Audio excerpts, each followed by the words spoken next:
Wesh les mecs, on se retrouve pour une nouvelle vidéo. Comme vous avez pu voir dans le titre, vidéo FAQ au pair. Ce sera pas un vlog aujourd'hui. Je reçois pas mal de DM Insta par rapport à l'expérience au pair. Donc j'ai décidé de faire une petite vidéo. Je vais essayer de faire une vidéo pas trop longue pour que ce soit pas trop chiant. Si à la fin de la vidéo vous avez encore des questions, n'hésitez pas soit à me DM sur Instagram ou soit directement à me poser les questions en commentaire. Je vous répondrai avec grand plaisir. Désolé, je sors un peu de la douche. J'espère que la lumière n'est pas trop forte. Souvent ma ring light, je la mets un peu trop forte. J'ai un ton blanc, mais bon, on s'en fout, c'est pas le thème de la vidéo. Donc je vais vite fait vous dire moi qu'est-ce que je fais ici. Donc moi j'ai 22 ans, ça fait 10 mois que je suis ici. Je vis dans le New Jersey, à Livingston exactement, une petite ville bien calme, mais à 50 minutes de train de New York. Donc vraiment je suis pas loin de New York, j'y vais tous les week-ends. Ou du moins je peux y aller tous les week-ends, donc ça c'est cool. Je prends soin de deux enfants, c'est deux garçons qui ont 10 et 13 ans. Donc voilà, vite fait le résumé de ma vie ici. Je suis à 10 mois ici, donc je vais étendre. Là j'étais en pleine recherche de famille pour étendre.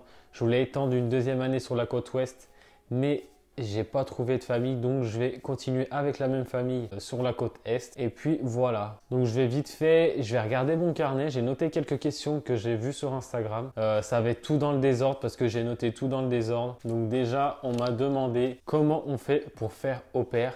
Qu'est-ce qu'il faut faire? Donc en gros, il y a juste à passer par une agence. Donc les agences les plus connues, c'est Cultural Care, Au Pair Care, Au Pair in America, Au Pair World, Calvin Thomas et Fait Rêver. C'est celles que je connais. Après, celles qui reviennent souvent, c'est Au Pair Care, Cultural Care. Forcément, Cultural Care, c'est la plus grosse agence. Toutes les personnes que je connais aux États-Unis, presque, sont chez Cultural Care.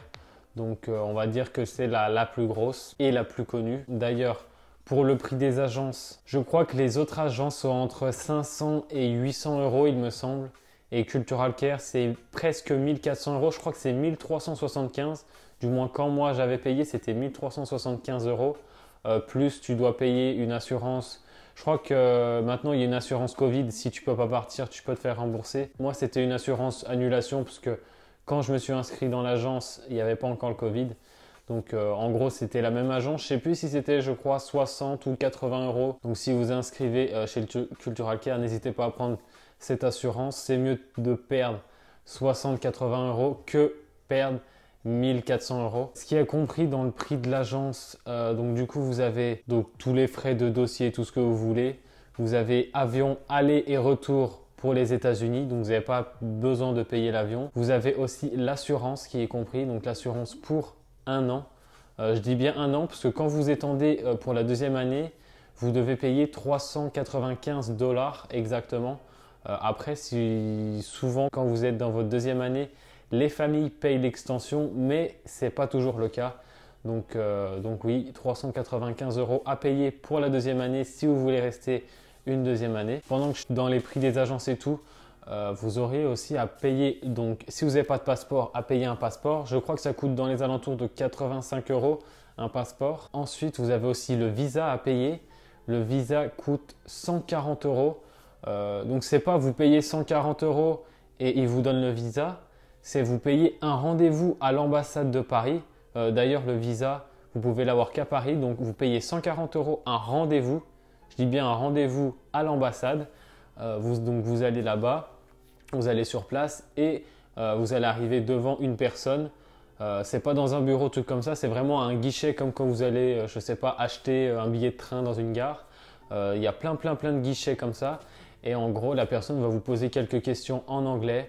Où vous allez, qu'est-ce que vous allez faire, quelques renseignements pour voir. Et à la fin de ce truc qui est vraiment très court, après tout dépend selon les personnes.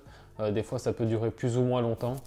Mais moi, ça n'avait pas duré trop longtemps. Après les questions, elle vous donne un papier comme quoi votre visa, vous l'avez.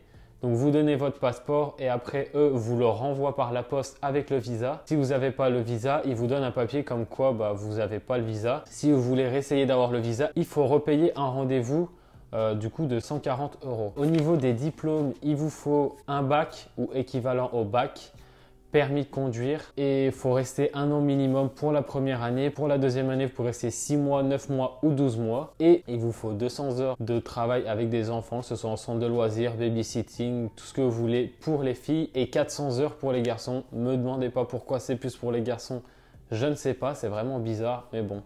C'est comme ça. Ensuite, au niveau de l'âge, il faut avoir entre 18 et 25 ans. Vous ne pouvez pas partir avant 18 ans et après 25 ans, c'est mort. Au niveau de l'argent, j'ai reçu beaucoup de messages me posant la question, est-ce que le salaire suffit pour vivre ici? Ça dépend toutes les personnes. Donc le salaire c'est 195,75 $ par semaine, donc ça vous fait plus ou moins 800 $, sachant qu'il faut garder un peu de côté parce que après tous les mois d'avril vous avez à payer des taxes et que ça coûte une blinde. Je crois que pour 1 an, moi je vais bientôt devoir payer mes taxes et je crois que je vais devoir payer aux alentours de 1000 $. Ça fait bien mal. Moi je dirais que 200 $ ça va. Mais si tu es là tout le temps aller au Starbucks, aller au resto, aller par-ci, par-là, c'est pas suffisant. Ou si vous achetez des habits, des chaussures, tout ce que vous voulez. Si vous êtes dépensier ou dépensière, 200 $ c'est pas suffisant. Ou même si vous voulez aller voir des matchs ou je ne sais quoi. Franchement, la semaine, j'achète presque rien, même rien du tout. Je vais pas trop au Starbucks, pas de trucs comme ça. C'est pas trop mon truc, mais le week-end, je profite, je vais manger par-ci, par-là. Je vais faire des activités, je vais voir des matchs, j'essaye de voyager un peu. Donc ouais, je pense que c'est pas suffisant, mais il faut se dire que c'est vraiment de l'argent de poche. Vous n'avez rien d'autre à payer pendant la semaine.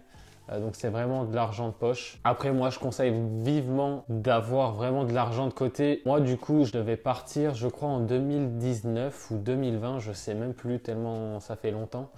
Je devais partir en avril 2020 je crois. Avril 2020, il y a eu le Covid.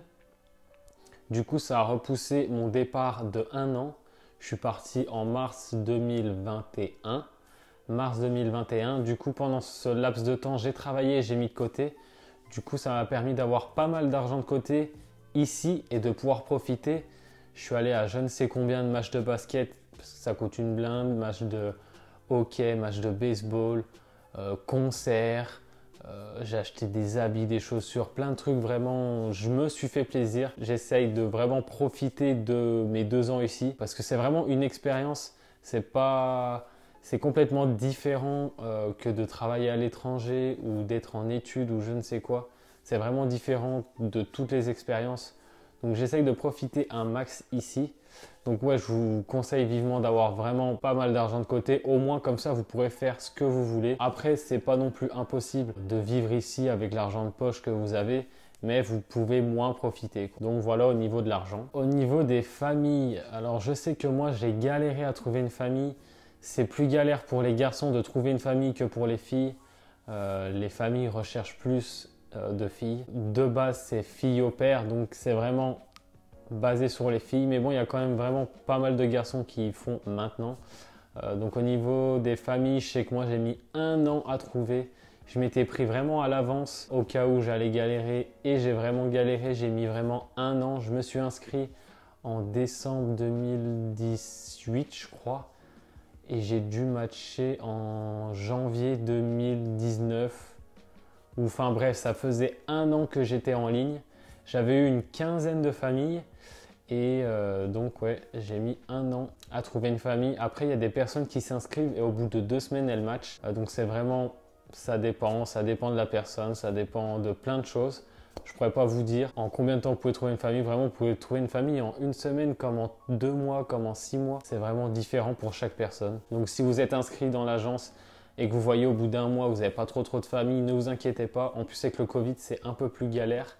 Et après, il y a vraiment des périodes où les familles recherchent plus que d'autres. Et vraiment, la question, je crois qu'on m'a le plus demandé, pour le niveau d'anglais, ne vous inquiétez pas pour le niveau d'anglais. Quand vous inscrivez à l'agence, vous avez à remplir plein de paperasses, plein de trucs et vous avez un entretien. Donc moi, c'était un entretien physique. J'étais allé sur Lyon parce que j'habite proche de Lyon. Je ne sais pas si maintenant ça se fait toujours en physique avec le Covid ou si c'est par vidéo ou autre. Mais vous avez un petit entretien avec vous pose plein de questions, plein de trucs. Et après, vous avez un petit entretien vite fait en anglais où vous pose pareil des questions, des choses comme ça, vous met en situation. Ne vous inquiétez pas pour le niveau d'anglais. Mon niveau d'anglais était éclaté et est toujours pas ouf. Vraiment, je suis arrivé ici, donc j'ai passé le test d'anglais et tout. Tout était bon. Je suis arrivé ici. Pour vous dire mon niveau d'anglais, j'avais mon téléphone dans la main avec Google Traduction pour trouver ce que je devais dire et pour comprendre ce que les personnes me disaient. J'essayais tout le temps d'envoyer des messages pour savoir si j'avais bien compris ce que je devais faire ou autre truc comme ça. Donc vraiment, mon niveau d'anglais était quasi nul. Vraiment quasi nul, à part dire, à part me présenter ou truc comme ça, je ne savais pas aligner 3 mots. Donc vous inquiétez pas, forcément si votre niveau est très nul, vous allez galérer au début. Franchement j'ai galéré au début, mais en vrai ça va, je l'ai pas mal vécu. De toute façon je savais à quoi m'attendre vu que mon niveau était éclaté. Ne faites pas comme moi, ça fait 10 mois que je suis là, donc là mon niveau d'anglais je peux parler, me faire comprendre et comprendre. Je peux pas encore parler comme je parle en français, mais franchement ça va. Et j'ai rien fait en 10 mois, j'ai pas regardé de leçons, j'ai pas lu de trucs. J'ai pas trop regardé de séries, j'ai vraiment rien fait, j'ai appris sur le tas à entendre les gens parler, à écrire par message, que ce soit à mes potes ou à la famille ou à mes host kids ou à n'importe qui. Donc vraiment vous pouvez vous améliorer en faisant rien, mais je vous conseille quand même de vraiment travailler, ça vous aidera plus. J'ai eu, on va dire que le premier mois était vraiment galère, au bout de 3 mois je commençais à être vraiment bien, au bout de 6 mois j'allais quand même vraiment mieux. Et là, ça va franchement.